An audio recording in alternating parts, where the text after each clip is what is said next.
Imagina que un día comienzas a experimentar visiones. No sueños vagos o imágenes dispersas, sino escenas tan intensas y vivas que parecen más reales que la propia realidad. Un río de sangre que inunda Europa. Un anciano con alas azules que susurra verdades olvidadas.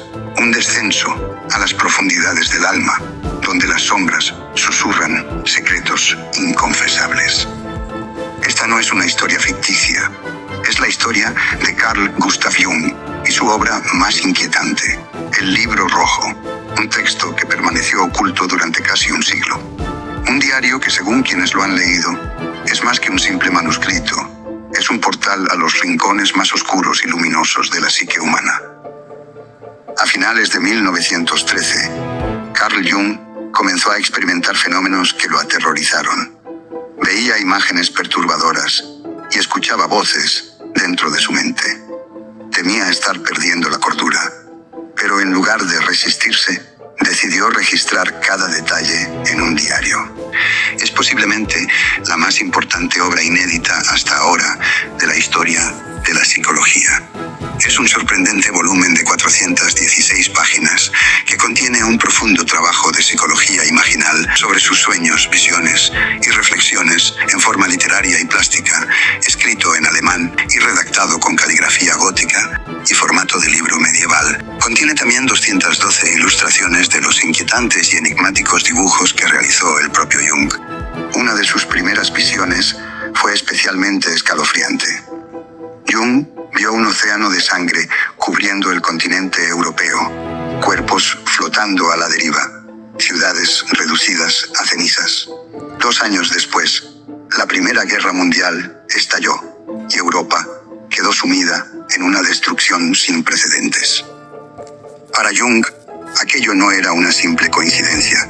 Estaba convencido de que sus visiones no eran alucinaciones, sino mensajes provenientes de lo que él llamaba el inconsciente profundo, una dimensión oculta de la mente donde los símbolos, los mitos y los sueños cobran vida propia. Con el tiempo, estas visiones se volvieron más intensas. Algo o alguien parecía estar comunicándose con él. Fue entonces cuando decidió adentrarse sin reservas en el misterio y escribió lo que se convertiría en el texto más enigmático de su carrera.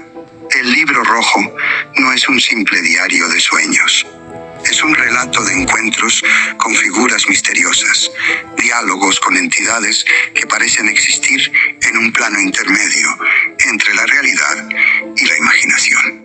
Uno de los personajes más inquietantes que aparece en sus páginas es Filemón, un anciano con barba blanca y alas de color azul. Jung lo describía como su guía, un ser sabio que le enseñaba sobre la verdadera naturaleza de la psique humana. Filemón le reveló que la mente humana no solo es racional, sino que está conectada a una red simbólica más grande, un océano de significados donde los mitos y los arquetipos son más reales que lo tangible. Jung se dio cuenta de que no estaba inventando estas figuras. Ellas existían en el inconsciente colectivo, una capa profunda de la mente compartida por toda la humanidad, donde residen los símbolos ancestrales que han dado forma a las religiones, los cuentos y las leyendas de todas las culturas. Pero no todas las entidades que encontró eran benevolentes. En el Libro Rojo, Jung describe su enfrentamiento con su propia sombra, el lado oscuro de su psique. Para él, todo ser humano lleva dentro de sí fuerzas ocultas que, si no son enfrentadas, pueden tomar el control de su vida desde las sombras. El núcleo del Libro Rojo gira en torno a un concepto fundamental: la individuación. Según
solitario, atrapado en sus propias ilusiones.